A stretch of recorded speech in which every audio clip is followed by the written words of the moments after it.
আমি গত 90 সালে ইসলাম গ্রহণ করছি, তখন ওই ডিগ্রি ফাইনাল ইয়ারের ছাত্র।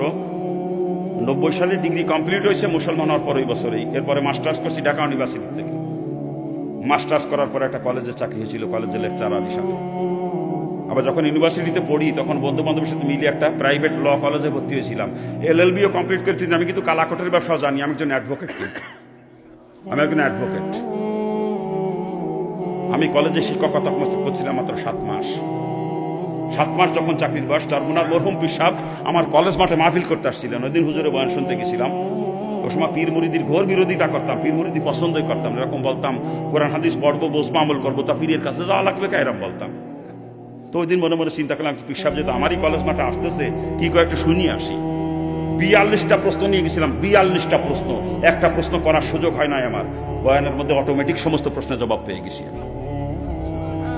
ওই দিনই মরহুম আল্লাহর কুতুবের হাতে বায়াত হয়েছি আমি। ওই দিনই হুজুর ওই দিন পর্দার উপরে খুব গুরুত্ব সহকারে আলোচনা করছেন। একটা হাদিসের ব্যাখ্যা করছেন হুজুর, আর তয়ুসু লা ইয়াদখুলুল জান্নাহ, তয়ুস কখনো জান্নাতে যাবে না, লা ইয়াদখুল কখনো প্রবেশ করবে না।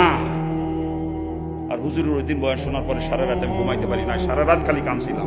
বললাম ডাকিয়া জাহান্নাম থেকে বাঁচার জন্য মুসলমান হয়েছি, জাহান্নামের ভয়তেই খালি মুসলমান হয়েছি, কিন্তু অন্য কোনো কারণে না।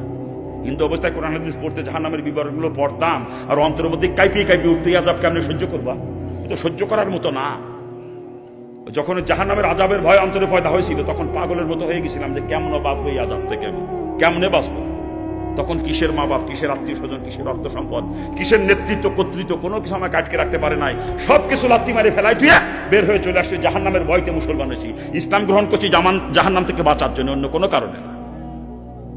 ওই দিন হুজুরের বয়ান শোনার পরে চিন্তা করতেছি যে এই জাহান্নাম থেকে বাঁচার জন্য মুসলমান হইলাম, আবার আমি এখন কলেজে যুবতী মেয়েদেরকে পড়াই, আমি তো দয়ুস, এই আমার তো জাহান্নামেই যাওয়া লাগবে।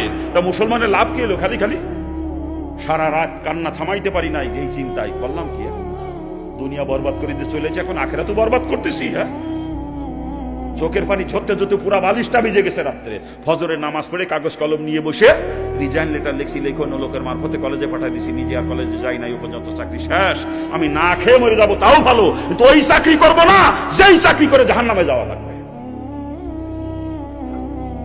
চাকরি ছেড়ে দিলাম।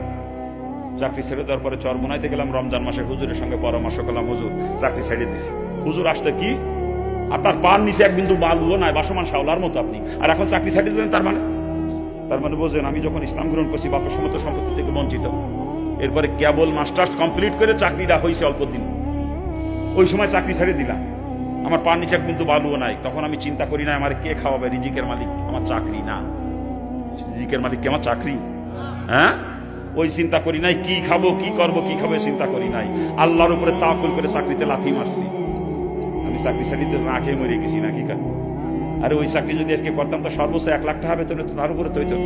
কিন্তু ওই চাকরি ছাড়ি দিয়ে মাদ্রাসায় গেছিলাম বুঝলে, মাদ্রাসার বারান্দাতে কিছুদিন ঘোরাঘুরি করছি বুঝলে, আল্লাহ মাসে 14-15 লক্ষ টাকায় হাতে দেয়।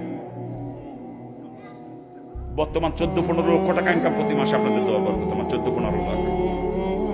আর ওই চাকরি যদি করতাম তো সর্বোচ্চ 1 লাখ টাকা বেতন হতো, তার উপরে হইতো না। কথা ঠিক না? কিন্তু আমি চাকরির প্রতি একিন করি নাই, আমি আল্লাহ জাতের উপরে একিন করে চাকরিতে লাথি মারছি। ওই চাকরি আমি করতে পারবো না যেই চাকরি করে জাহান্নামে যাওয়া লাগবে।